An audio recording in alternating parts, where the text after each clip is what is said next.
Tamo on. Não entramos.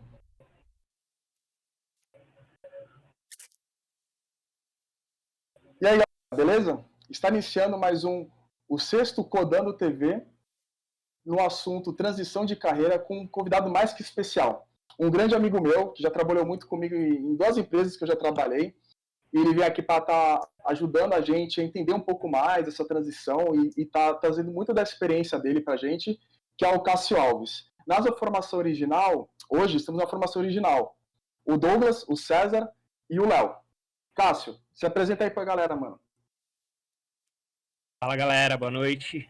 Bom, sou o Cássio, atualmente estou num processo de migração de carreira, é a segunda vez, então posso dizer que é uma coisa que já vem acontecendo algumas vezes aí, e é um prazer estar aí com a galera, que já trabalhei junto, e vamos arrepiar hoje.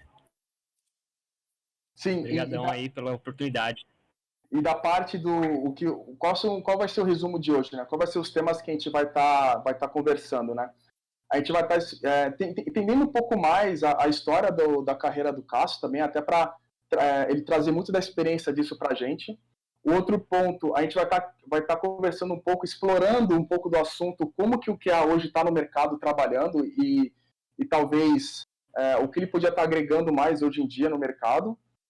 Puxar um pouco também de assunto dessa transição de carreira, que eu conheço o Cássio há muito tempo, e eu sei que ele está participando desse momento de transição, e eu sei que na primeira vez a gente vai explorar sobre esse assunto. E o último, que também está longe de ser menos importante, que a gente vai falar algumas dicas que talvez o Cássio possa trazer, e outras pessoas aqui também na live, o pessoal do chat que estiver participando, Douglas, Léo e César, pode trazer para a gente, para estar dando algumas dicas, para estar ajudando quem está precisando. Ô Douglas, você chegou a conhecer o Cássio, né? Junto comigo não, junto com o César lá na Use, não foi? Foi, pô. Eu conheci o Cássio quando entrei na Use, eu acho que eu entrei uma semana, 2 semanas depois, alguma coisa assim, ele tinha entrado. Isso daí foi em 2018, acho. 2018. 2018. E a gente trabalhou numa squad junto, acho que foi durante um bom tempo, foi uma experiência muito incrível, bem legal. Eu posso dizer o mesmo. Foi. Eu acho que não foi uma das primeiras, mas foi uma das últimas squads que eu trabalhei na Use e trabalhei um pouco com o Cássio e... além de ser uma pessoa maravilhosa, né? Muito bacana trabalhar com o Cássio. Eu já não posso dizer o mesmo, não. É porque eu nunca trabalhei com ele. Mas considera pacas, né, Léo? Mas já considero paca. Eu conheci hoje, mas já considero, assim, pessoa finíssima. Isso que é importante, né? Isso é engraçado, né? Eu conheci o Cássio quando trabalhava em Santos, deve ter um pessoal na live aí em Santos aí também com a gente, então comenta aí, galera, participa aí do canal, faça perguntas também pra gente, participe aí na live, que é bem importante, a live é para todos nós, tá?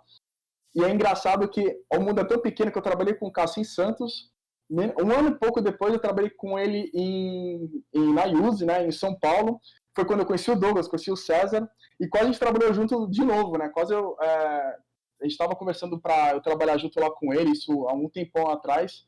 Então o mercado é engraçado que a gente sempre dá voltas, né? Então, provavelmente um dia a gente vai trabalhar de novo o Douglas, eu e o César também, o Cássio de novo vai trabalhar de novo com a gente, isso é bem, bem legal. Só o Léo, né, que vai ser mais complicado, né, Léo? O remoto tá aí pra isso, né? Isso é verdade. Agora não tem mais desculpa, né? Pois é. Então, Cássio, me explica um pouco, assim, até antes de a gente entrar um pouco do assunto da transição, né?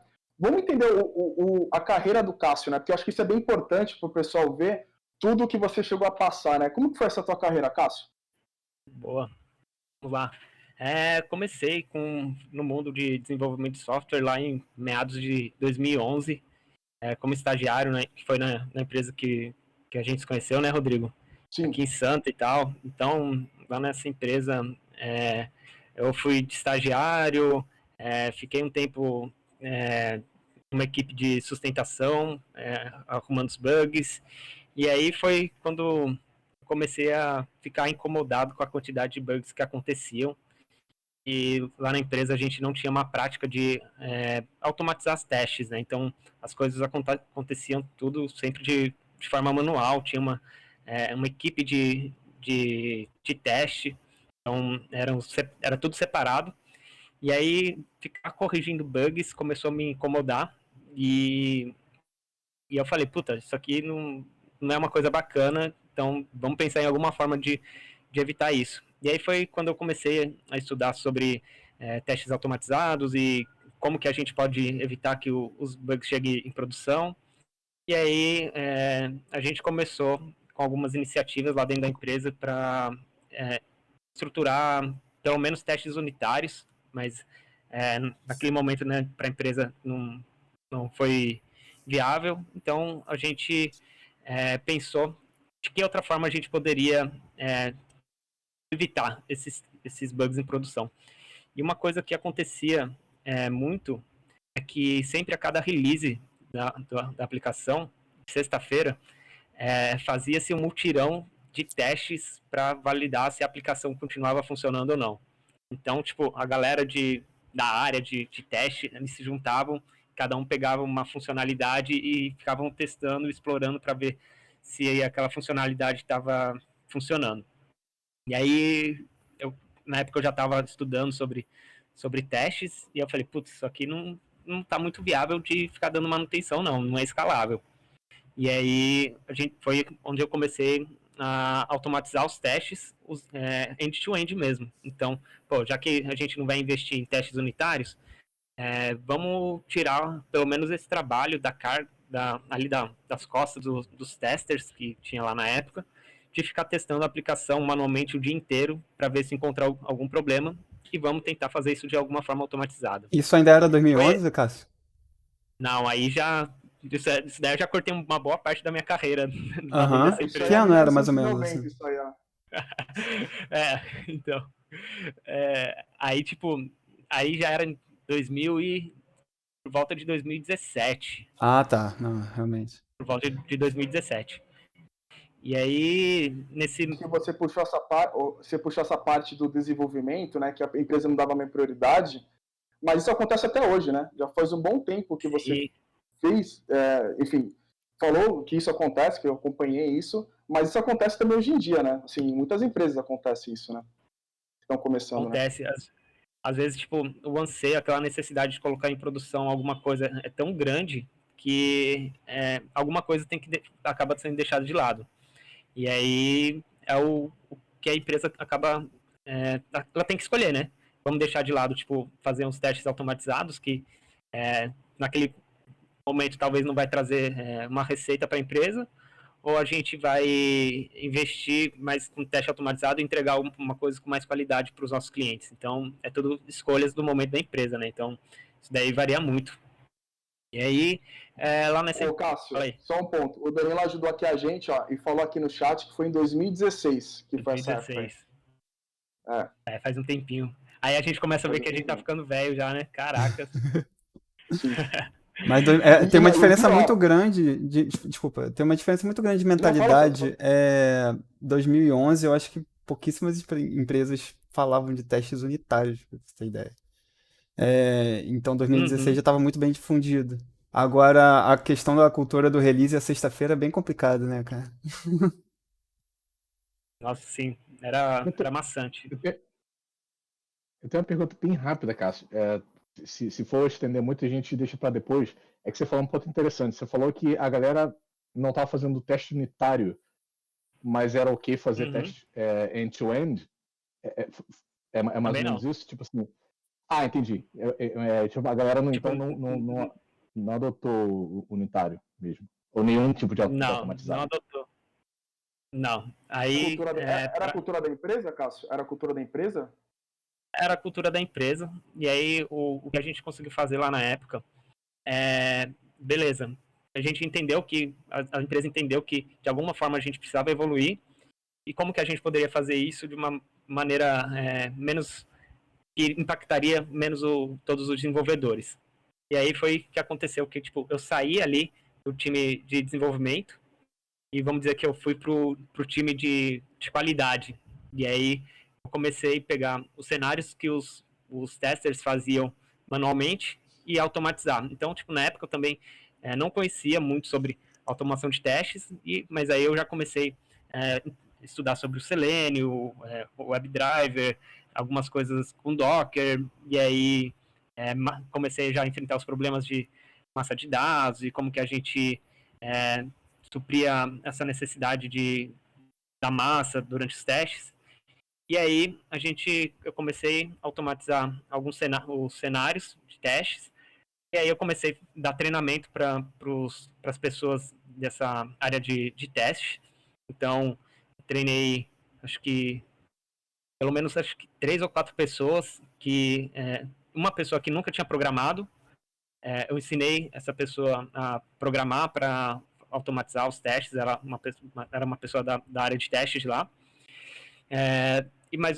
Foram 3 pessoas, e mais 2 meninos que já na época eram estagiários, e aí eles foram para essa área de teste junto comigo para a gente automatizar os principais fluxos da aplicação. E aí, tipo, chegou um momento que a ideia era deixar que a gente só colocasse os testes para rodar, e a gente ficava meio que assistindo mesmo, né? Porque a gente ainda não tinha tanta confiança nos testes, então a gente ficava assistindo a execução dos testes e tirava a necessidade da galera de teste ficar fazendo a validação manual antes da release. Cara, até para comentar um pouco sobre isso. Desculpa, Calça. Não, pode falar. Eu achei interessante isso, cara. Isso daí me lembrou um pouco até da época de faculdade, que as pessoas começaram, isso daí pensando lá em 2011, também 2012, o pessoal falando já sobre testes automatizados, mas assim, de uma maneira, eu acho, muito superficial ainda. Bom, também não era um ambiente de trabalho profissional, mas eu lembro que algumas pessoas já falavam de TDD, mas na faculdade eu nunca via isso daí sendo usado. Nenhum professor meio que me mostrou isso, um colega. Então eu só fui aprender sobre teste, como fazer, e que era possível você testar código de forma automatizada, cara, eu acho que só quando eu comecei a trabalhar mesmo. Eu acho que é uma mudança de, realmente, igual o César tinha falado. E tipo, quando eu trabalhava na empresa aqui em Santos, a minha visão era que, tipo, a pessoa que trabalhava com teste era uma pessoa que simplesmente ia pegar algo que alguém fez e ficar testando, parece até meio contraditório, né? E ficaria só testando a telinha, clicando nos botões e vendo se alguma coisa está acontecendo fora do esperado e tal. E aí foi que comecei a abrir a mente para outras formas de testes também. E entender, comecei a me aprofundar mais no assunto, né? E vi que tinha bastante ramo para isso. E aí foi onde eu comecei a querer mais. Eu falei, puta, beleza, é legal isso aqui que a gente está fazendo, mas acho que a gente consegue fazer mais. Então, eu comecei a olhar para outras empresas do mercado e querer entender como que as empresas, por exemplo, de São Paulo, como as empresas estavam trabalhando no assunto de teste. E aí eu vi que tinha um mundo para explorar, era muita coisa, e aí aquilo eu falei, pô, até que a área de teste é bacana, é legal, tem muita coisa para explorar, e é meio diferente do que eu estou acostumado a fazer por aqui. Então acho que vale a pena dar uma olhada para essas novas possibilidades, sabe? E sobre essa. Você entrou na... Pô, foi mal. Pode falar. Sobre essa área de testes que você está falando, a gente consegue reparar que teve uma evolução rápida nisso? Ou você acha que estagnou? Você acha que hoje tem uma situação completamente diferente tipo, quando você começou, 10 anos atrás? E como é que você acha que está essa adoção nas empresas hoje em dia disso? Eu acho que tem bastante coisa para a gente explorar, mas eu acho que tem muitos lugares também que estão se acostumando já com simplesmente hoje em dia, tipo, teste unitário já é meio que normal, sabe? E aí, às vezes, algumas empresas acham que ter teste unitário já é o suficiente, só que na verdade a gente precisa ter outras formas de garantir a qualidade da nossa aplicação, do nosso produto, né? Então acho que tem bastante coisa que a gente consegue aprender e explorar, né, nesse sentido, assim. E quando você foi E para São também tem. Paulo, você... Pode falar, o Léo.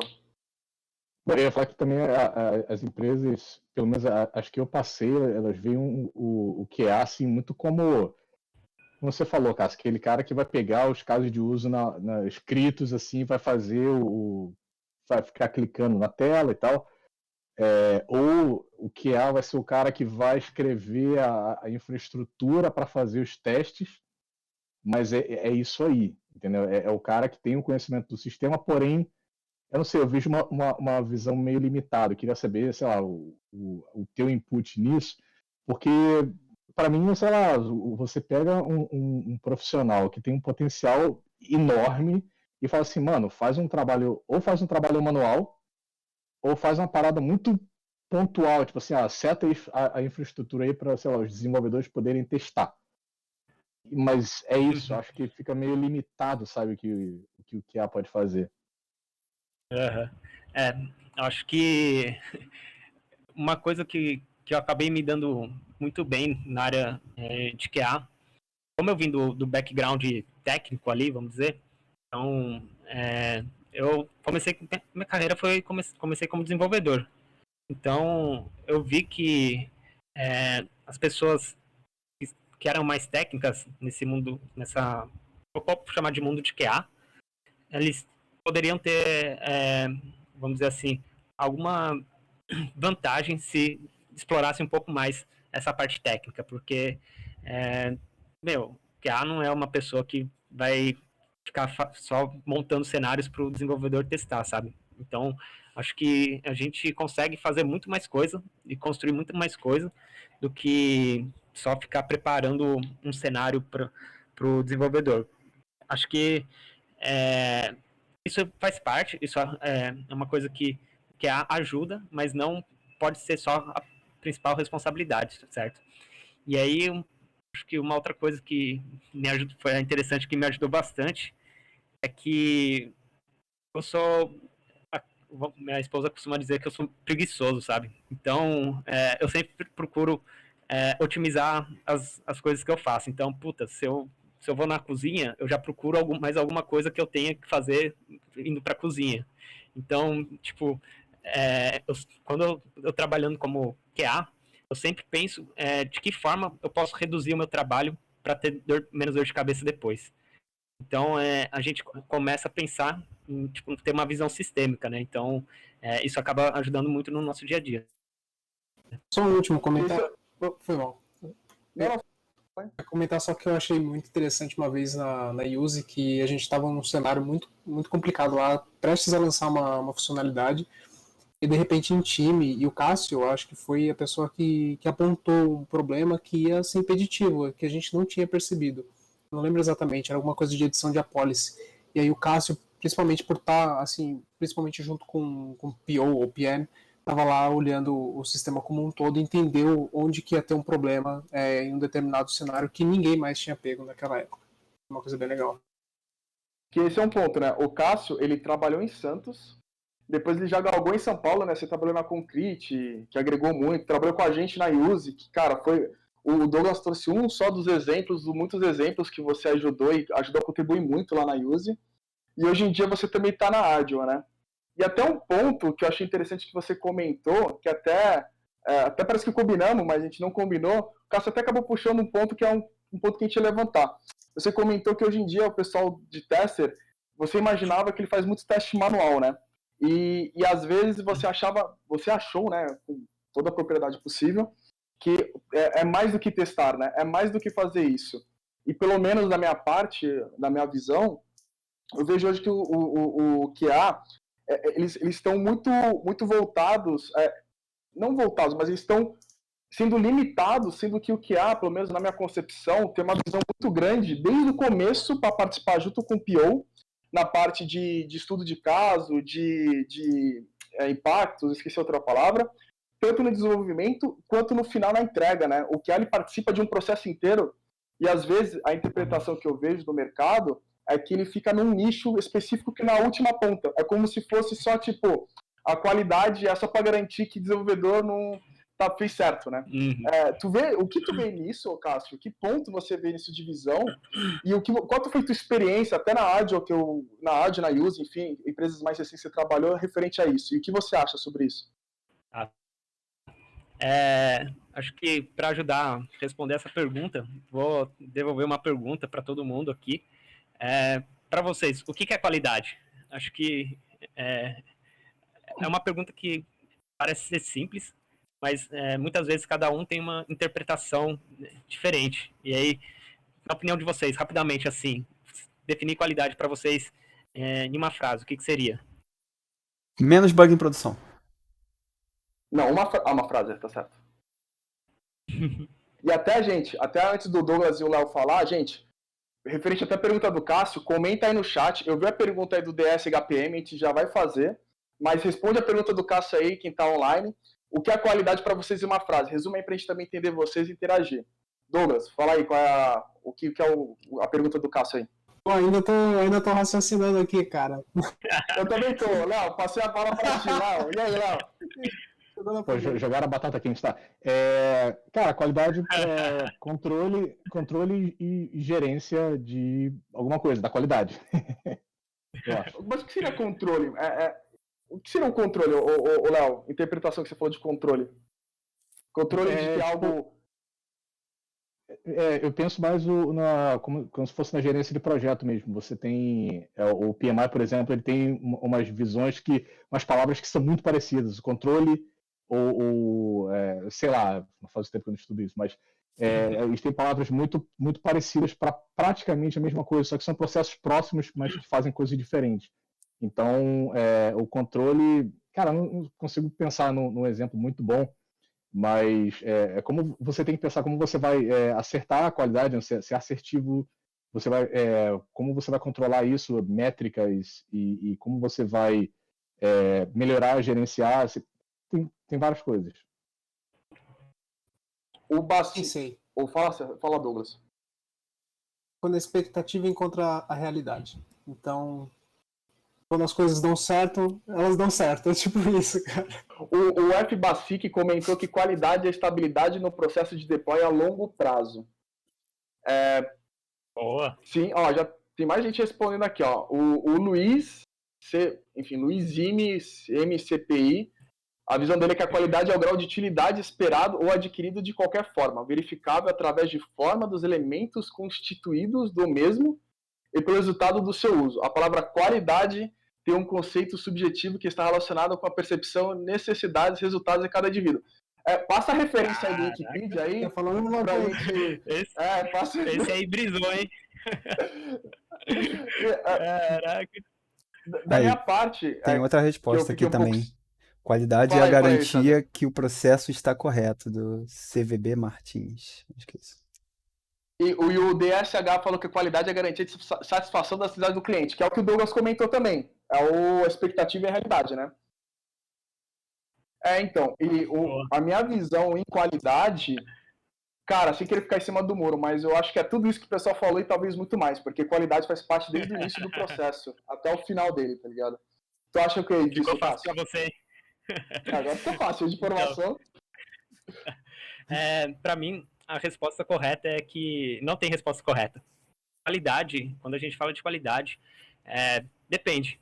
Às vezes, hoje meio que criou-se uma visão de que qualidade é automação de testes, simplesmente. E, na verdade, não é assim. Na verdade, tipo, quando a gente fala de qualidade dentro de um time, a gente pensa em vários aspectos. Então, pelo menos para mim, quando eu chego num time novo, eu penso, puta, o que esse time aqui tá precisando nesse momento? E aí foi mais ou menos assim que quando eu entrei lá na Use, lá no time do Doug, que, pô, como que eu vou atuar, como que eu vou trabalhar a qualidade aqui dentro desse time? E aí eu percebi que, tipo, tinha algumas coisas que eu precisava atuar ali, que não necessariamente naquele momento seria simplesmente automação de teste, e sim melhoria do processo de desenvolvimento ali no nosso fluxo de trabalho, para validar as coisas. Então, às vezes, cada time tá no momento de uma realidade que vai ser preciso uma atuação diferente. Então, o importante do QA é ter uma visão bem, parece até clichê, né? Mas ter uma visão sistêmica para ele poder atuar de acordo com a necessidade da squad, do time que ele está no momento. Então, beleza, aqui nesse time a gente já tem um processo maduro de qualidade, então acho que aqui vamos explorar um pouco mais sobre tipos de teste, como que a gente pode fazer teste de performance, teste instrumentados, como que a gente vai fazer teste end-to-end, qual vai ser a nossa estratégia de teste de mutação, a gente consegue explorar aqui também. Então, tipo, dependendo do nível de maturidade do time, acho que quando o QA chega nesse time, ele tem que ver onde que ele precisa atuar mais. Então, às vezes, por exemplo, um outro exemplo que é legal também, às vezes as histórias não estão ficando claro o suficiente para ser desenvolvido. Então, às vezes o PO, pelo fato de não ter um apoio ali nas escritas das histórias, não esteja conseguindo passar qual que é a necessidade do negócio que ele está precisando naquele momento. Então, o QA senta junto com o PO e ajuda a melhorar as histórias. Isso é qualidade, sabe? Então, tipo, é abrangente e a gente não fica focado só num pedacinho de coisa ali. Então, acho que o QA tem que, como se fosse um polvo, sabe? É poder fazer um monte de coisa sem ficar se prendendo a uma coisa só. Cara, interessante esse ponto que você trouxe, Cássio, porque talvez o QA ele tenha, ou ele seja esperado dele mais esse posicionamento, e talvez até a gente vai falar depois sobre a questão de agilidade, né? Mas a minha sensação é que cada vez mais, tipo, você ser uma pessoa, independente da sua posição na empresa, você ser uma pessoa que olha de uma maneira mais para o time como um todo, olhar os processos, você se torna uma pessoa mais valiosa para a empresa também e para o seu time.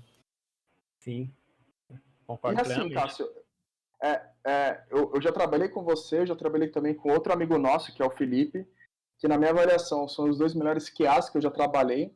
Acho que justamente pelo know-how que vocês têm de viés técnico, que assim, eu tenho reparado muito que o QA virou um tester e não virou um QA, né? Assim, é meio ambíguo o que eu tô falando, é um pleonasmo, né? Vamos dar um pouco de cultura aqui sobre o que eu tô falando, mas acho que ficou claro para entender, aumentou o nível da né? conversa agora, hein? Começando Agora umas figuras de mudamos de linguagem. patamar, agora estamos aqui em cima. Abriu o dicionário para pegar uma palavra nova. Né? Tá na Wikipédia aí também. Eu tava aqui buscando no Wikipédia sobre isso. Aí, até o Léo, o César, Douglas, assim, participe nesse ponto, e até o pessoal do chat, eu vi que tem algumas perguntas, a gente já vai comentar algum pouco, só pra gente não mudar muito o tema, mas eu vi lá que o Luiz comentou que taxa B eu acredito que também faz parte de qualidade em geral, mas com desenvolvimento, de produto, mas assim, indo a um tópico mesmo do que é hoje do mercado. A gente sabe que a tua visão é muito clara e ela é muito ampla e ela é muito sólida, né? Como eu falei, do Felipe também que eu conheço, que ele também tem essa mesma visão. Por que você acha que ou vocês acham em geral, porque o QA está se limitando no mercado como tester manual no final das contas? Boa. Essa é uma pergunta legal, cara. Vamos lá. Como começou a qualidade dentro dos projetos? Antigamente, quando a gente fala de waterfall, a gente tinha um processo que em algum momento o projeto iria chegar lá na mão do tester e ele ia escrever N cenários de teste para validar se a aplicação estava funcionando de acordo com o que foi passado para ele pela documentação. Então, por muitos anos veio permeando esse lance da escrita de cenários de teste. Então, cenários de teste, cenários de teste, cenários de teste. E aí, foi vendo que, tipo, não tinha pessoas muito técnicas nesse meio. Então, para aquele momento, já era o suficiente ter o cenário de teste para o que era feito. Com o passar dos anos, a gente foi percebendo que o desenvolvimento de software foi ficando cada vez mais maduro e foi tendo cada vez mais necessidades. Então, o mercado começou a exigir de que os QAs começassem a ficar atualizados. Mas eu ainda vejo muitas pessoas que estão presas no passado, e aí aqui é até um assunto que no mundo de qualidade é bem polêmico, que é a utilização do BDD, que os QAs, muitos QAs ainda enxergam que o BDD é simplesmente escrever vários cenários de teste num arquivo e simplesmente automatizar aquilo de alguma forma. E aí uma vez eu estava conversando com um cara que também não curte sobre a utilização de BDD, porque ele falou o seguinte, que hoje em dia os QAs utilizam o BDD, que basicamente que é para ficar fazendo o que que eles faziam antigamente, de uma forma atualizada, e aí isso fazia eles se sentirem num ambiente confortável. Então, vamos lá, tipo, o QA tá se atualizando, mas ainda tá preso no passado, e aí ele tá confortável naquele cenário. Aí ele até falou, e aí no final das contas, aquele cenário de teste é um parquinho de diversões pro QA ficar brincando. Caso, você pode comentar um pouco sobre o BDD? Não sei se todo mundo sabe do que se trata, acho que seria uma boa. Dar um contexto, não precisa explicar tão a fundo, né? Mas dar um breve contexto. Legal. O BDD é uma prática de desenvolvimento que a gente chama que é o desenvolvimento direcionado pelo comportamento. Então, tipo, o que isso significa? O software, ele é uma coisa que é viva. Então, ele sofre alterações o tempo todo, está sempre sofrendo modificações. Então, o que a gente fala? Que o nosso desenvolvimento ele tem que ser baseado nos comportamentos da aplicação e não em coisas separadas. Porque quantas e quantas vezes, na minha época de desenvolvedor, eu mexia numa classe de XPTO e aí dava problema em uma outra classe que não tinha nada a ver com que uma outra tela que tipo, não tinha nada a ver com o que eu estava mexendo. Então, a gente tem os comportamentos e a gente tem que validar que esses comportamentos continuem funcionando.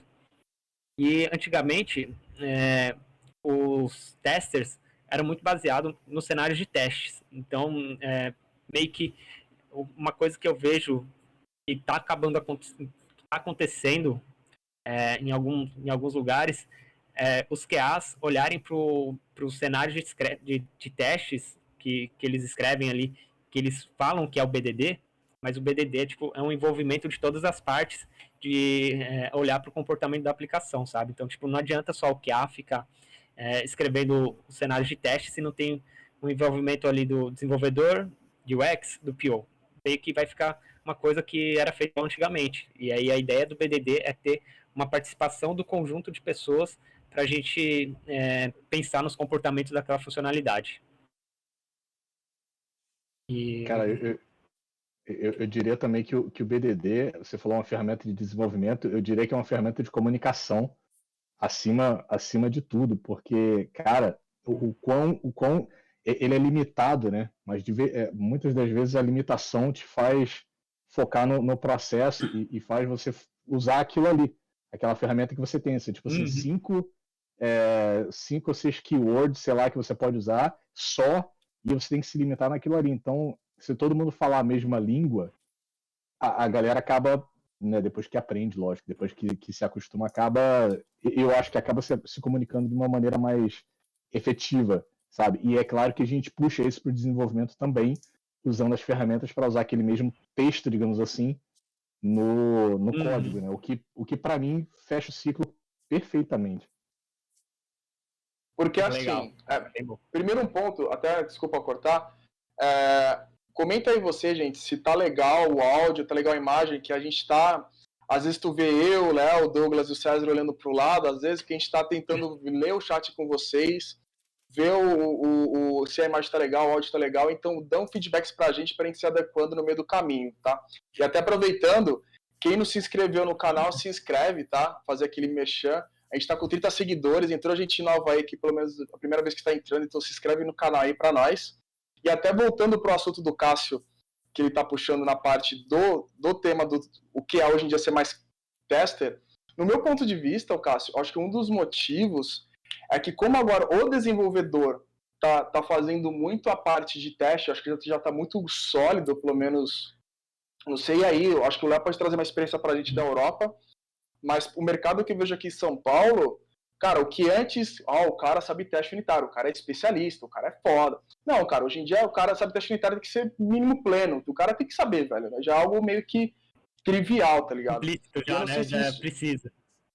Exatamente. E eu não sei se isso pode ter distanciado um pouco o QA da parte de automatização, de codar mesmo, e também eu não sei se por o fato do OPO ter os seus processos muito isolados, longe do time, pode também acabar distanciando o QA disso. Então o QA meio que fica meio que navegando no meio do processo. Isso é uma visão que eu tenho de mercado vendo, entendeu? O que às vezes fica muito distante do produto, porque o produto tem as suas peculiaridades, e ele não participa tanto do desenvolvimento porque já tem os desenvolvedores que estão cada vez mais aprimorando. Faz sentido, Léo? Traz uma experiência da Europa, se isso faz sentido, que eu estou comentando, como que é aí também.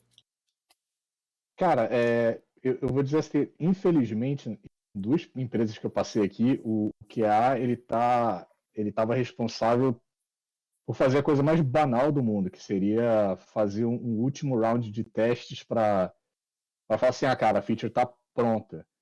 E eu acho que, cara, tem muito mais do que só isso, entendeu? Tem o que o Rodrigo falou, sim, tipo, de chegar lá no início da feature, quando tá lá no backlog, e falar assim, pô, então, isso aqui é o que eu vejo que são os casos de uso, não só isso, mas é uma parte do processo de QA também, daí chega para os desenvolvedores e traz isso, e tem vários feedbacks que o QA dá no meio do processo, mas, infelizmente, o que eu vi aqui não foi isso. O QA é extremamente subutilizado. Todo o conhecimento de QA não existe. O cara tá lá só para fazer um... Pô, então, Cássio, tu conhece o sistema, não conhece? Então, tem essa feature aqui. Pode testar pra gente para ver se realmente está funcionando e jogar lá todos os casos. Isso é Então, foda. é complicado. Aí eu vejo também que tipo, pode ser algumas disfunções também, né? Às vezes pode ser um puro comodismo do QA mesmo, falar, não, beleza, para mim já é o suficiente isso que eu faço, e aí acho que, não falando só sobre QA, mas acho que isso daí, em qualquer âmbito, pode acontecer isso, às vezes vocês são desenvolvedores, vocês sabem que também tem desenvolvedor que faz só o básico e não pensa em fazer algo a mais ali. Então, tipo, como o Doug comentou, às vezes a gente faz algo a mais para a empresa, para aquilo que você foi contratado para fazer, e tá tudo bem, sabe? Então, tipo, se os QAs tivessem tivessem uma proatividade de ir atrás de fazer algumas coisas diferentes, talvez essas impressões que o Rodrigo comentou seriam um pouco diferentes. Mas eu também tenho que concordar, aí eu vou ser contraditório, né? Mas, porém, eu também tenho que concordar que eu vejo sim um movimento onde que os QAs não estão mais dentro de todos os times. Porém, o que eu vejo que está acontecendo o QA está se tornando como se fosse um consultor dentro das empresas para orientar, ser uma pessoa para dar um direcionamento para os times de como que como ter uma estratégia de testes. Então, pô, a galera está precisando fazer testes de estresse aqui com JavaScript. Puta, o que a gente consegue utilizar? Aí o QA pode ser essa pessoa que vai olhar de uma forma um pouco mais abrangente e vai trazer algumas propostas, vai estudar o mercado e vai ver o que se aplica mais para a realidade daquele time, sabe? Então, eu acho que o QA, ele acaba saindo das squads e começa a ter um olhar um pouco mais amplo para mais de uma squad, e acho que uma coisa que nós mesmos que a gente já sempre difunde é que a qualidade é uma responsabilidade de todo mundo. Então, esse lance de QA é a pessoa que vai fazer gol, não gol, é zoado, sabe? Tipo, o QA que vai falar o que uma coisa vai para produção e uma coisa que não vai para produção, eu não concordo. Eu não sei, eu queria até saber a opinião de vocês sobre isso, porque se no final das contas der algum problema em produção, a gente vai pensar em encontrar um culpado e falar, puta, passou por QA, então tava validado, não é culpa minha. Pô, mas em contrapartida também, quem desenvolveu foi o desenvolvedor. E aí, o que vocês acham sobre isso? Esse tópico, vou até anotar aqui, é um bom tópico para a gente chamar de novo o Cássio numa próxima live, só para a gente discutir sobre isso, porque esse assunto ia dar muita discussão. Eu tô vendo aqui, eu tô até vendo aqui que o pessoal está concordando também, pode ser cultura, tem vários pontos. Então, esse ponto, acho que tudo que a gente está conversando são talvez os direcionamentos que o pessoal do QA, hoje o mercado está tomando mesmo. E até indo um pouco mais na linha de transição de carreira, eu te acompanhei, Cássio, nesse momento, a gente sempre conversou muito sobre carreira, a gente, puta, cara, gente, vocês podem não acreditar, mas tem uma galerinha aqui de Santos que a gente trabalhou junto, a gente é super unido, a gente conversa até hoje, o Cássio é uma dessas pessoas envolvidas, então a gente conversa muito, dialoga muito. E um dos pontos que eu acompanhei o Cássio nesse momento é que ele fez a transição de carreira, né? Porque ele comentou agora há pouco, né? Baseado até no nosso tema principal, que a gente vai entrar agora, ele de Dev virou QA. E de QA, você está querendo ir para Agile Coach, né? Então, cara, dá um resumo, primeiro na parte do Dev para o QA, por que você fez de fato a transição, e depois explora um pouco mais o seu momento de agora, que é essa transição, que é onde você está trabalhando, você está se envolvendo mais, enfim. Explica um pouco isso para a gente entender um pouco. Bom, primeiro que eu nunca, quando era criança, eu nunca pensei assim, puta, eu quero ser QA quando crescer, sabe? Tipo, nunca foi um sonho de carreira, então as coisas meio que aconteceram. Então, quando eu tava trabalhando na empresa aqui em Santos, que a gente se conheceu, Rodrigo, eu tava com muita vontade de explorar mais o mercado e ver como trabalhar com tecnologias mais atualizadas e fazer algumas coisas diferentes. Porém, eu estava percebendo que com o conhecimento que eu tinha ali eu era desenvolvedor Java, né?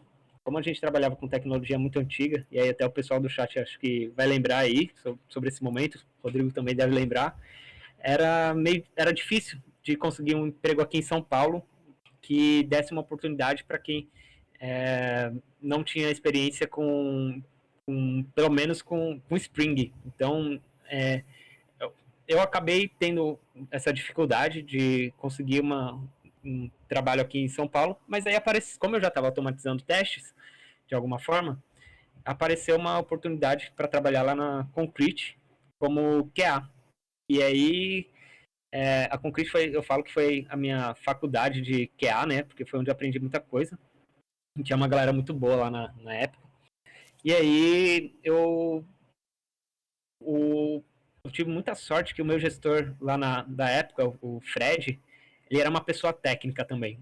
Então, o cara de QA técnico lá naquela época viu que aquele cara estava chegando para tentar entender o que era um papel de QA, tinha um potencial lá dentro. E aí eu fui para a empresa com um objetivo, falei, puta, beleza, consultoria grande, bastante cliente e tal, eu entro como QA, depois eu migro para Dev Java e fica tudo bem, consigo atingir o meu objetivo inicial, que era ir trabalhar em São Paulo como Dev Java. Mas aí, cheguei lá, eu falei, caraca, QA é da hora, tem muita coisa para fazer. E aí, tipo, eu vi que no mesmo tempo que a gente pode tá pensando na parte técnica, a gente também está se envolvendo em outros assuntos que não são técnicos. Então, para mim, é legal porque saía muito da monotonia. Então, tipo, poderia estar atuando em diversas coisas ao mesmo tempo, vamos dizer assim, e tava tudo bem, sabe? Tipo, as empresas, pelo menos lá onde eu trabalhava, a gente pregava muito dessa cultura, que o QA não vai ficar só automatizando teste, não vai ficar só lendo o cenário os critérios de aceite das histórias. Então, era um conjunto de coisas que daria para fazer. E aí, eu curti. E aí, eu falei, puta, não, vou continuar como QA. E aí, eu desisti de voltar para Dev Java. E aí, agora, nesse momento que eu tô, esse daí é interessante porque quando eu trabalhava lá em Santos, tal, com o pessoal, eu fiquei com um certo receio de, como que os meus amigos que são desenvolvedores vão estar olhando para mim que era desenvolvedor e vou estar trabalhando com teste, sabe? Eu fiquei com uma impressão que ia rolar um certo, vamos dizer assim, preconceito, né? Porque, pô, a galera tinha uma visão de como que os testers trabalhavam baseado na nossa experiência de estagiário daqui. E aí eu fiquei pensando, puta, como que a galera vai achar como que vai ser, né? E aí, acho que quando o pessoal começou a ir para São Paulo trabalhar também, eles perceberam que tinha diferenças e tal, e que QA também atuava de forma técnica e era muito mais abrangente, e aí foi mais suave. E aí o pessoal sempre me ajudou bastante, a gente sempre trocou várias ideias de alto nível e tal, então foi muito da hora. E aí agora, nesse momento, eu também sinto que acaba rolando aquela coisa, puta, o cara vai ser Agile Coach, o que o cara vai fazer agora, né? Eu até brinquei contigo hoje, lembra? Que você falou, Rodrigo, eu tô livre, foi ontem, né? 3 da tarde. Eu falei, pô, só foi virar Agile Coach, já tem horário livre na Gira, cara? Que história é essa, velho? Sim, então, A velha pergunta, o que faz o Agile Coach, né? Nenhum Agile Coach responde, exato. né? De sacanagem, tô brincando. É brincadeira, viu, gente? Eu vou deixar essa daí pro Silvio responder também quando ele vier conversar com vocês aqui, Rodrigo. Sim, sim. Porque eu encontrava o Silvio lá na USA, ele só ficava andando pra cima e pra baixo. Eu falei, puta, eu quero ser que nem esse cara, velho. Para fazer caminhada o dia inteiro, né? Meu Silvio, abraço pra você, cara. Mas brincadeiras à parte, assim, acho que o papel de Agile Coach é meio engraçado também, porque não necessariamente a gente vai estar tendo um entregável, mas eu acho que o sucesso do trabalho do Agile Coach depende, está muito conectado, não vou falar depende, né? Mas vou usar que está muito conectado com o sucesso das entregas de um time. Porque o Agile Coach, que eu sempre conversava muito com o Silvio, e pode até parecer meio zoado falar isso, mas o Agile Coach é como se fosse o óleo da engrenagem. Então, tipo, ele não vai fazer alguma coisa de fato ali para aquela entrega do produto, ele não vai produzir linha de código, mas ele, de alguma forma, ele vai conduzir para que as coisas aconteçam de uma forma melhor. Então, sem estresse entre as pessoas do time, criar um ambiente bom para todo mundo trabalhar, mostrar como que está a performance do time e de que forma e trazer algumas sugestões de melhoria de como aquele time pode melhorar. Então, e aí eu comecei a perceber que quando eu entrei na Edgewall, eu entendi que a qualidade na empresa que eu estou atualmente não era automação de teste. Então, a qualidade para aquele time que eu cheguei era coisas mais relacionadas a processo. Exato. Tirou a palavra da minha boca. É isso aí. Era processos. E aí eu fui curtindo cada vez mais trabalhar com processos. Não deixei de automatizar funcionalidades. Não deixei de fazer, por exemplo, teste de performance. Mas eu comecei a me interessar mais em como que a gente consegue construir um ambiente legal e interessante para todo mundo trabalhar. E aí eu comecei, sobre mudança de carreira, tipo assim, na minha visão, que eu acho que, baseado na minha experiência, tá? Você não precisa ter um título de, por exemplo, Agile Coach ou de desenvolvedor Android para você começar a atuar como.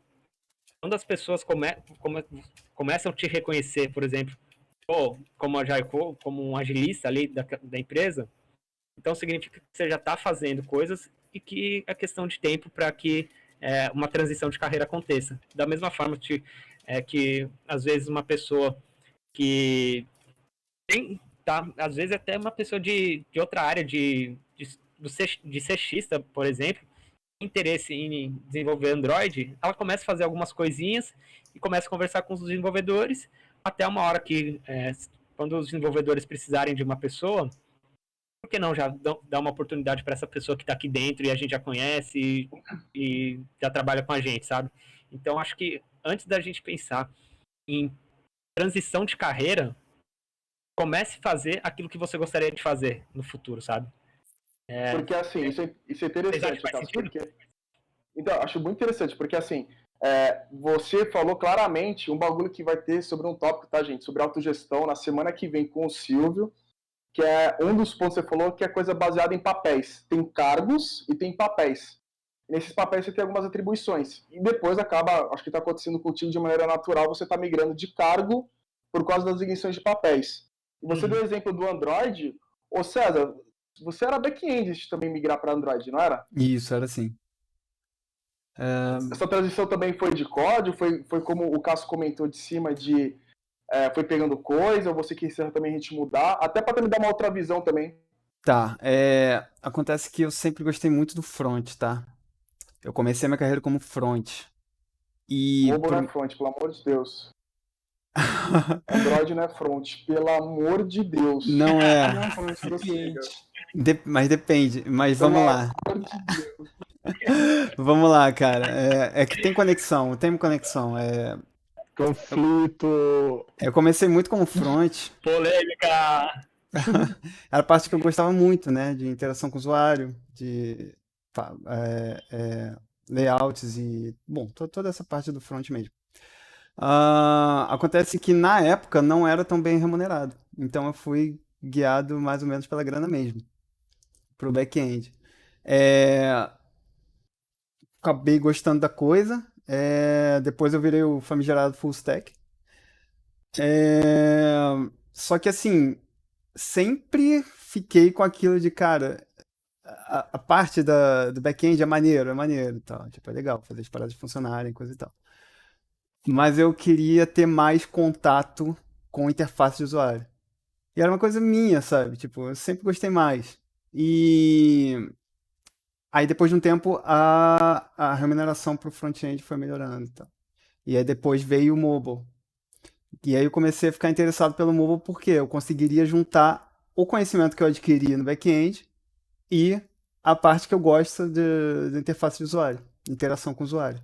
Então foi mais ou menos por esse caminho. Mas tem muito a ver com o que eu sentia que eu podia contribuir mais, sabe? Eu acho que essa parte faz interseção com o que o Cássio falou. Engraçado que eu entrei, eu era back-end, tá? Fui stack lá, enfim. A gente era tudo lá onde a gente trabalhava. E eu fui simplesmente para mobile porque eu sempre tive um desejo que um dia, talvez, com mais maturidade e mais momento apropriado, eu sempre quis abrir uma empresa, sempre. E eu sempre vi o Android como, eu não preciso, pior dos casos, eu consigo fazer o back, o front, uso o Firebase e eu consigo me virar sozinho. Então, nessa época, o Android me encantou muito, que é muito mais do que só front, por isso que me incomoda um pouco o front, e é muito mais do que só mexer com configurações. Cara, é um mundo gigante, que é praticamente uma outra dimensão. E isso me atraiu muito na época. Então, eu migrei também, mas o meu motivo foi mais atrativo pelo mundo desconhecido. E tava, na época que eu fui para Android, não sei na tua época, Douglas, não sei quanto tempo você tem de experiência com Android, mas na época o Android estava começando a crescer. E eu pensei, mano, o mercado está crescendo, esse bagulho é foda. Não sei se podia falar a palavra, mas enfim. Esse bagulho é da hora. É um mundo novo. Eu posso ser autossuficiente, pede pro editor-chefe cortar depois. Então, mano, eu fui pra isso. Então, tipo, é uma visão diferente do que o Cássio trouxe e do que o César trouxe, né? Cara, assim, eu comecei em 2014, nessa época eu acho que já tinha crescido, assim, comparando com o número de iOS e até com Windows Phone na época. Android, assim, já ocupava, acho que seus 70%, 80%, assim, era um número bem alto. Isso que naquela época o dólar estava mais barato, ainda tava dando para comprar iPhone aqui no Brasil tranquilo. Mais ou menos também, né? Mas vamos lá. Tranquilo nunca foi. Nunca foi, isso é verdade. Nunca tive iPhone, gente. Bom, mas teve um ponto que o Cássio falou que eu achei bem interessante, que é essa transição. Eu acho que tem alguns cenários que são mais simples, não muito simples, são mais simples de você fazer isso. Por exemplo, você trabalha já com tecnologia, aí você já tem um pouco desse olhar de processo, você consegue ir fazendo essa migração meio que passo a passo de uma maneira mais sutil. Agora, por exemplo, teve um caso na Revelo, não vou citar o nome da pessoa porque eu não sei se ela tá ok com isso, mas ela está fazendo uma migração de carreira.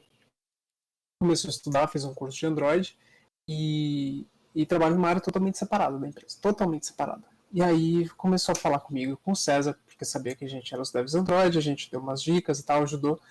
E aí, recentemente, a gente não tinha vaga pro nosso time, mas foi possível abrir meio que uma exceção para ficar part-time no nosso time. Então, um ou 2 dias da semana, participar com a gente do desenvolvimento e começar a fazer essa migração. Então, eu acho que é muito legal também quando você, sem querer puxar a sardinha para Revelo, mas eu achei muito legal esse posicionamento de permitir que uma pessoa de outra área fizesse um treinamento na nossa área de tecnologia. Legal. Legal. Até um ponto, né? Você tá na transição, Cássio. Até, desculpa, Tela, te cortar. Aproveitando o gancho do Douglas. Você que tá na prática hoje, né? Deixa eu cair. Você que tá na prática hoje nessa transição, a empresa tá te dando abertura para isso? E suporte para isso? Sim, total. Desde o começo que eu entrei aqui na Edwall, a gente não tem nenhum Agile, nunca teve nenhum Agile Coach aqui, então eu sempre vi que tem bastante espaço para explorar. E o meu gestor, o Gabs, ele sempre me deu muito apoio e sempre foi muito aberto e muito sincero comigo. Falou, puta, vamos tentar, vamos fazer. E aí, no final do ano passado, a gente elaborou uma proposta da criação do chapter de agilidade aqui na empresa e a gente fazer realmente essa virada de chave. Então, no final do ano, com os heads e tudo mais, vendo quais seriam as missões da empresa para esse próximo ano, um dos pontos que foi levado é a criação de um chapter de agilidade para a gente pensar em melhorias dos times e ter uma pessoa dedicada para olhar para isso. Então, a gente está no processo de criação do chapter. Inclusive, a gente está com uma vaga aberta para QA, para atuar no meu time. Se alguém tiver interesse aí, tiver indicações, cola com nós. Rodando TV também é network, hein, galera? Ó, já viram, hein? É isso aí. E aí, tem vaga aberta para o meu time. Mas enquanto eu ainda não tiver uma pessoa para ocupar o meu lugar no time ainda, eu vou estar atuando meio que part-time e mais prestando consultoria para o time do que pensando em atuação realmente, sabe? Então, a ideia é que os times mesmo vão se energizando para atuar com essa parte de qualidade e melhorar os níveis de qualidade dentro dos times. E eu já estou puxando coisas referente à agilidade. Aí agora eu já estou começando a me perguntar, beleza, e agora o que o Agile Coach faz? Agora eu tô no remoto, não dá para ficar andando para cima e para baixo igual o Silvio fazia, né? Então eu tenho que entender agora como que eu tenho que fazer e tipo quais são os meus novos desafios nesse momento. Tem mais da praia também, né? Então dá para aproveitar um pouco mais. Né? Então tem isso, agora tô com essa vantagem. Deixa eu fazer uma pergunta pro Cássio. Quantas pessoas estão na Edwall agora e, tipo, acho legal esse ponto que você falou, é super normal esse momento que a gente faz um pouco de cada coisa e é bom também pra gente se adaptar nessa transição. Não fica uma coisa tão, puta, de repente mudei totalmente, você passa de um cargo que você é sênior para de repente um cargo que você é júnior, você tá começando aquilo. Sim. Isso daí é o que dá o frio na barriga, né? É tipo, puta, vou dar um passo para trás para alguma coisa que eu nunca trabalhei, só conheço, mas de fato nunca atuei. Então acho que quando a empresa dá uma abertura para você, tipo, cara, aproveita. Rollback existe em tudo na vida, até em desenvolvimento existe rollback. Então, por que não? Se não der certo, tipo, na prática não for o que você espera, você volta e vai para onde você já domina, já conhece, já tem confiança e você gosta daquilo, porque você já fez por um tempo, sabe? Então, acho que o medo de arriscar, ele é muito perigoso, porque o medo, ao mesmo tempo que é alguma coisa que te protege, é o que te bloqueia também. Então, acho que arrisca e vê o que dá, sabe? Aí agora, chegando para a pergunta que você perguntou, Doug, acho que aqui a gente tem nossa time de desenvolvimento, são 5 ou 6 squads, e Então, acho que de desenvolvedores deve estar no total de umas 45, 50 pessoas mais ou menos. Deve ser em torno disso. Então, e tem outras 3 squads de tecnologia, né? Que é squad de plataforma, de data e de segurança. Então, é mais ou menos assim que tá os nossos times hoje. E aí tem a empresa no total, assim, então estamos com em torno de 120 pessoas. E Cássio, falando sobre agilidade, tu é um cara com puta background técnico, né? Se fosse para a primeira pergunta assim rapidinho, se fosse para colocar assim a tendência de um lado ou para o outro, você tenderia mais para o Scrum ou para o Extreme Programming? Como a tua, porque eu tenho a pergunta para seguir, mas a tua visão assim de agilidade, qual é essa? Eu acho que agilidade não é nem Scrum e nem Extreme Program. Acho que agilidade é um conjunto de técnicas. Então, acho que é aquela coisa. Tipo, o que faz mais sentido para o time. Então, acho que o Extreme Program, ele tem muitas coisas que é até difícil a gente pensar em agilidade sem ter práticas de Extreme Program, sabe? Então, não dá para escolher um ou outro. Acho que ambos nos momentos certos, assim, cada um com a sua utilização. Não, era isso aí onde eu queria chegar, tipo assim, porque eu vejo que a galera fala assim, cara, a gente está fazendo agilidade. O que vocês falam? Scrum. E aí eles acham que estão sendo extremamente ágeis porque tem daily stand-up, tem backlog, tem sprint, e beleza. Mas o Scrum está muito mais para gerência de projeto, no meu ponto de vista, do que para desenvolvimento. Então, assim, beleza, Scrum é ótimo para processo, para como você vai gerenciar o seu projeto de uma forma ágil. Só que como cara, você tirou as palavras da minha boca.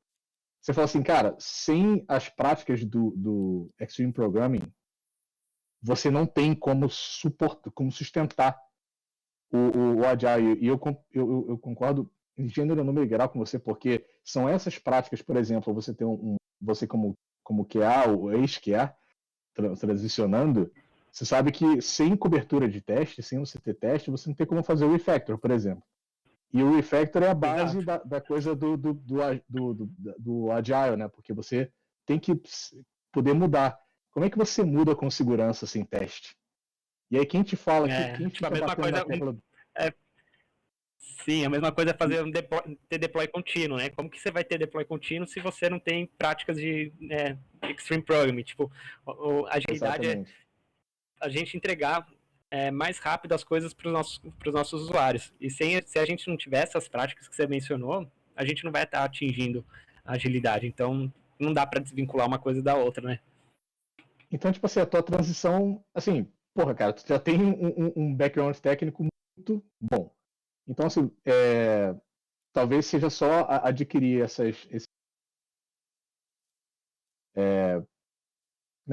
das práticas mesmo e do processo e juntar tudo e fazer, cara, eu tenho a bagagem toda de agilidade para ser um Agile Coach de sucesso, né? Tipo, você vê mais alguma coisa que tu te fala assim, cara, beleza, vamos partir do princípio que o cara não tem muita noção, não tem muita experiência.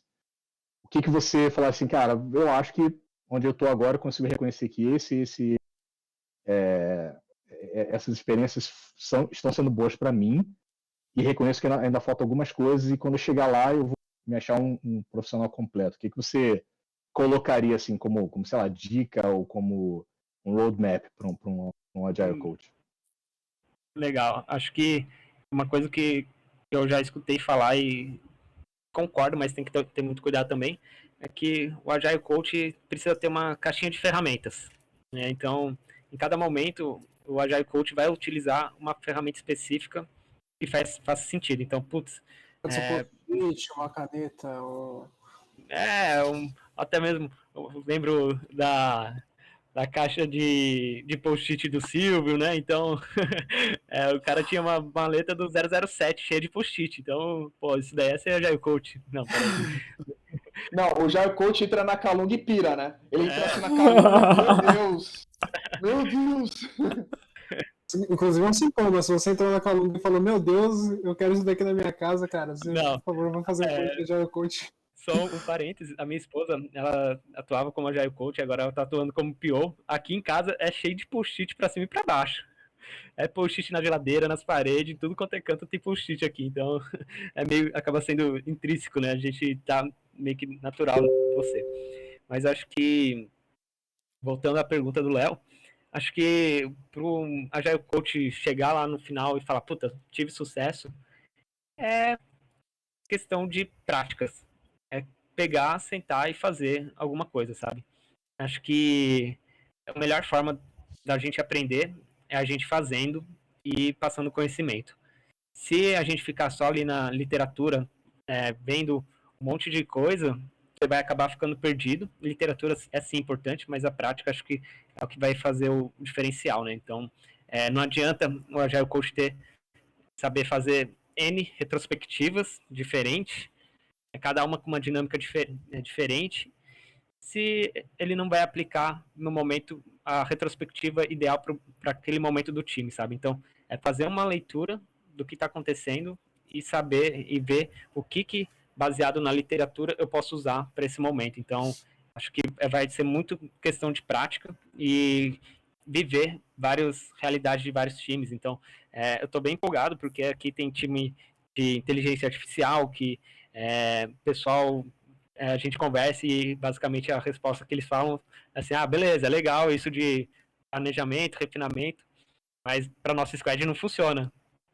E tipo, beleza, quero entender por que não funciona, o que precisa fazer para funcionar. Se não funciona o refinamento, que prática que a gente pode utilizar, sabe? Então, eu tô curioso para começar a desbravar esse tipo de coisa e outras realidades de time diferentes, assim, sabe? Eu tenho uma pergunta bem direta para ti, não precisa entrar tanto no assunto do que eu vou te perguntar. É que eu sempre fico na curiosidade disso porque eu coça, quando só de pensar nisso. Eu acho que não sei se acontece o mesmo com os outros. Que é o quê? Você tá indo para Agile Coaching e você sempre teve um background muito pesado de dev. Mesmo sendo QA, você sempre foi um QA barra bagagem técnica do cacete. Você tá indo para um lugar que você não vai mais praticamente codar. E tranquilo, receio, você vai sentir falta. Acho que receio, acho que pode definir, mas como toda pessoa que já tem o background técnico sou preguiçoso, eu já estou vendo formas de automatizar as coisas para extrair métricas, por exemplo, do time. Então, eu já estou vendo algumas ferramentas de BI que vou utilizar para extrair métricas do Gira, para analisar como que está sendo o fluxo de desenvolvimento do time.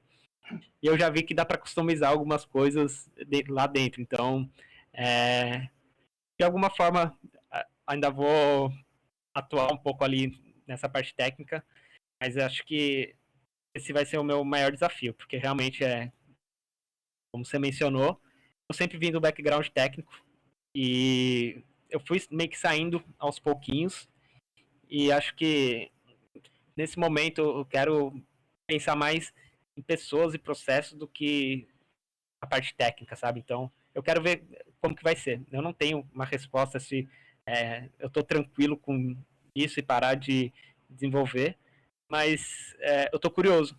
E acho que se você tá curioso para alguma coisa, vai lá e vê como que vai ser, se não e tipo, não precisa ter medo, sabe?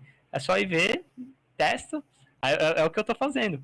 Eu, como um bom QA, eu vou testar a carreira de Agile Coach e ver como que vai ser. Se fizer sentido, eu continuo, se não, eu vejo o que vai fazer sentido no momento, sabe? Então, acho que a gente não precisa ter medo. Até aproveitando um dos pontos que a gente ia perguntar, para você dar dicas. Pelo visto, é isso mesmo, né, que você comentou, né? Uhum, exato. É bem essa linha. Tipo, vai e arrisca. Se joga.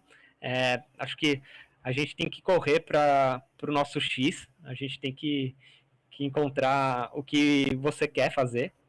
E depois que você encontra o que você quer fazer, que você coloca na cabeça que você vai atingir aquilo de qualquer jeito, de alguma forma você vai encontrar meios para isso acontecer e, tipo, é só você seguir o seu instinto que, de alguma forma, agora já começa o estilo coach de ser, né? De alguma forma, o universo vai conspirar ao seu favor para que as coisas aconteçam do jeito que você está esperando, sabe? Então, basta você ter... Fala aí. Você tem que mudar o mindset, não é? Exato. Falou mindset, já virou Agile Coach. Atualizar o JavaScript mental. Lembrou uma parada, mano, que é uma frase que eu li uma vez que falava assim, pra você ter sorte, dá trabalho. É a mesma coisa, cara. Você fazer uma mudança pra dar certo, você tem que se arriscar, tem que tentar. Exato. E, tipo, não adianta você ter sorte se você não estiver preparado, né? Então, às vezes, você tá numa ilha deserta, sei lá, e aí você tá precisando sair daquilo de algum jeito, daquela ilha de algum jeito. Se passar um barco e você não conseguir nadar até chegar no barco, talvez você não vai conseguir sair dali nunca. Então a gente tem que estar preparado para que quando as coisas acontecerem, você consiga aproveitar, sabe? Então eu acredito muito nisso. A sorte é quando o preparo se encontra com a oportunidade. Aí, ó. É isso aí. Vou até anotar aqui, não sabia dessa. Muito bom. Então, essa daí vai para a caixinha de ferramenta do Agile Coach. Junto já com vai, isso é bom. mudando o mindset. Nossa, tem uma que eu Essa queria pode adicionar lá. acrescentar. Tem uma que eu queria acrescentar que é uma das coisas que eu trabalhei falava muito. É como a tartaruga chegou em cima do poste. Essa frase eu nunca esqueço, cara. Meu Deus. Caraca. Isso é boa. Começa a dar viajada, né? Sim. Bom, alguém tem mais algum ponto para perguntar para o Cássio, que nosso tempo está meio que acabando, só para também a gente aproveitar alguma oportunidade. Alguém do chat quer perguntar algum ponto? Eu vi que algumas pessoas perguntaram, mas eu perdi algumas perguntas. Aí, se quiser perguntar agora, ou Douglas e César e Léo também quiser trazer mais algum ponto para estar comentando, senão a gente já vai estar a via de encerrar a nossa live. Teve uma pergunta que tinham feito, acho que a gente já respondeu, mas talvez seria até interessante o Cássio pegar essa, porque ele estava mais imerso no mundo de QA. Era sobre quais tecnologias foi o MonteKT, sei lá, quem é? MonteKT falou assim, quais tecnologias, ferramentas e linguagens o mercado tem adotado para automação de testes mobile e web? O Léo citou o Selenium e eu citei o Appium. Aí eu acho que o Léo até falou do Cypress, aí eu não conheço. O mercado está utilizando fortemente o Cypress, que é uma coisa que é muito bacana do Cypress, é que ele não roda baseado no Selenium. E, tipo, hoje o Selenium ele sempre veio muito forte desde antigamente. Então, por exemplo, o Appium roda no Selenium. Já o Cypress, ele veio, tipo, vamos acabar com esse lance de utilizar o Selenium WebDriver e vamos fazer uma coisa diferente. E, tipo, a comunidade em geral, assim, tá adotando muito o Cypress pela facilidade. Ele é JavaScript, então, principalmente os devs front-end conseguem ter muita facilidade na utilização e dar um apoio se o QA precisar e dar manutenção. Então, a comunidade QA, vamos dizer assim, tá utilizando bastante o Cypress. Eu tenho uma pergunta. Também voltando para não para ferramentas, mas quais são os conhecimentos que uma pessoa precisa ter para entrar na área de QA? Para começar. A pessoa quer começar e quer começar pela área de QA. O que ela precisa? Boa. Acho que uma coisa que aparece em toda a apresentação de qualquer QA que vai fazer, né, vai dar alguma palestra, é a pirâmide de teste.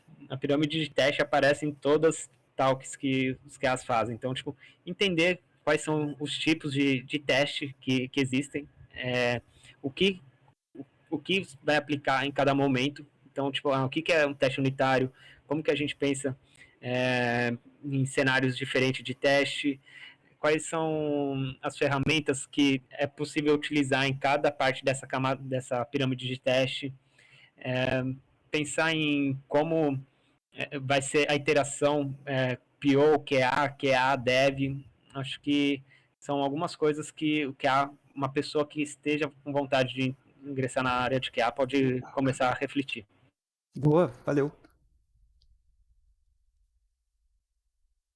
Bom, acho que não temos mais perguntas. Se tiver, alguém se pronuncie. Alguém perguntou. Pergunta para o Cássio. O DSHPM. Desde o início da carreira nos testes até o momento, você poderia traçar um panorama de sua passagem por várias empresas no que tange a cultura de imputar somente ao time de QA os bugs e incongruências que ocorrem? Quer que eu te passe o texto?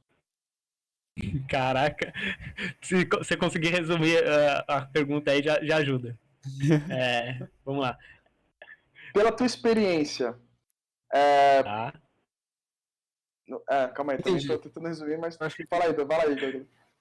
Então, tipo, você falar da sua experiência, como é que foi, assim, as empresas normalmente, ou os times normalmente culpavam o QA por bugs ou problemas? Tá, legal. Depois que eu fui para São Paulo, eu não presenciei nenhum tipo de coisa, de situação assim, para ser bem sincero.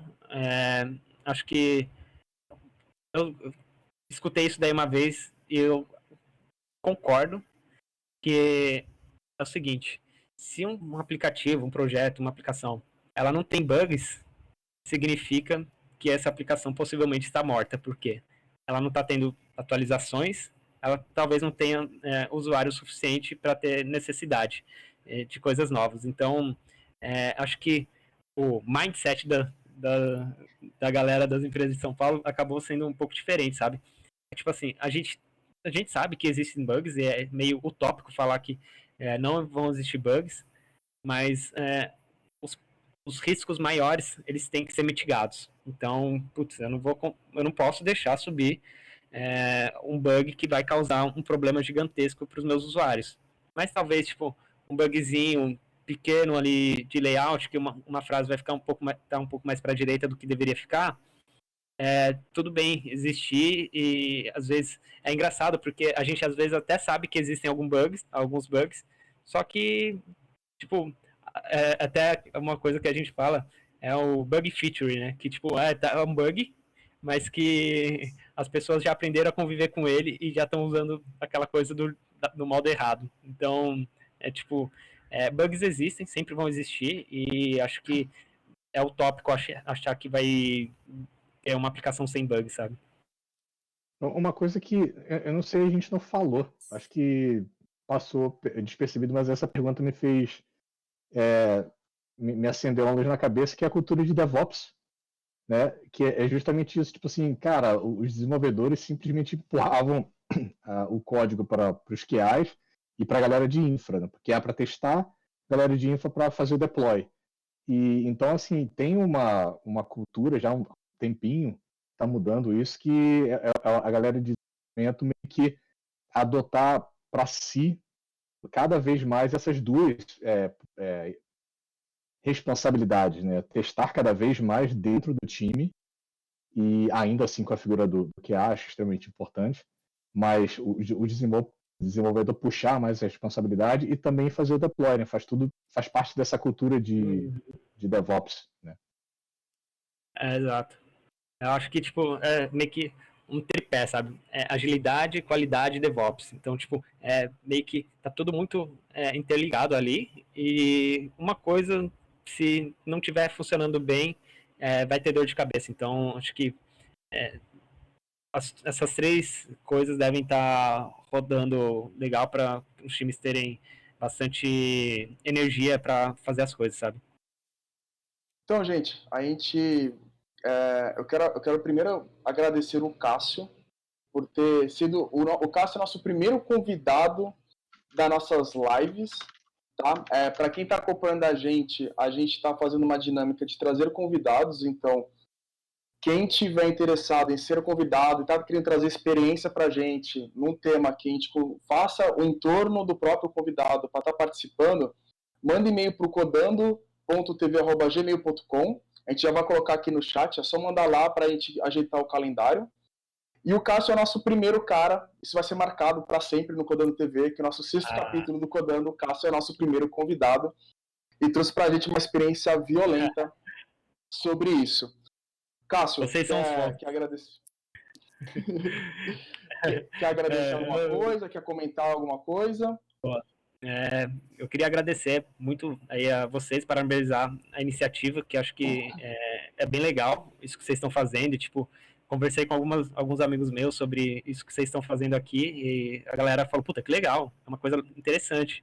Pô, fazer um live code, às vezes, assim, é legal do que só pegar um tutorial na internet e tentar seguir, porque aí, na prática ali, você vai ter problema quando você for seguir aquele tutorial. E aí, você fazendo ao vivo, assim, a galera vê que, tipo, é normal, principalmente para quem está começando, né? Então, acho muito legal essa iniciativa de vocês. Quero falar também que é muito bom conversar com vocês. Considero muito todos vocês. Até o Léo, que mal conheço, já considero pacas. Então, acho que foi um bate-papo de nível muito legal e acho que isso que a gente está precisando mais, sabe? Entender as opiniões uns dos outros, respeitar e não deixar de expor a sua se for contrária a de alguém, sabe? Então, acho que essa ideia de fazer essas lives nesse sentido vai contribuir bastante para as pessoas perderem o medo de exporem suas opiniões. Cara, tu quer botar o link da tua empresa? Tu falou que estão contratando, né? Tipo assim, é importante pra galera. Legal. Depois, como funciona, Rodrigo? Depois você escreve aí manda aí pro pessoal. Quem tiver logado com o Codando na Twitch, que não sou eu nesse momento, que eu tô com o meu pessoal, coloca o LinkedIn que eu passei já do Cássio pro Codando aqui. Isso. Aí você entra em contato no LinkedIn com o Cássio. Aí eu acho que o Cássio vai dar todas as diretrizes para a vaga. Boa, mas para quem quiser saber também, a empresa chama iDual. O nosso objetivo é prevenir fraudes. Então, uma empresa que trabalha com segurança da informação e tudo mais. Então, quem tiver interesse é só procurar lá, idual.co e fazer parte aí. Estamos com vaga, principalmente a galera de Queapra, tá precisando pro meu lugar lá, galera. Douglas, você falou alguma coisa? Não, a pergunta que eu ia fazer é se eu podia compartilhar o perfil do Cássio do LinkedIn para as pessoas entrarem em contato com ele se quisessem. Mas bom, já tá compartilhado aí. Então é isso, só para vocês se saberem também, vai rolar no YouTube esse vídeo que a gente está fazendo, daqui um pouquinho mais para frente, a gente vai fazer alguns cortes.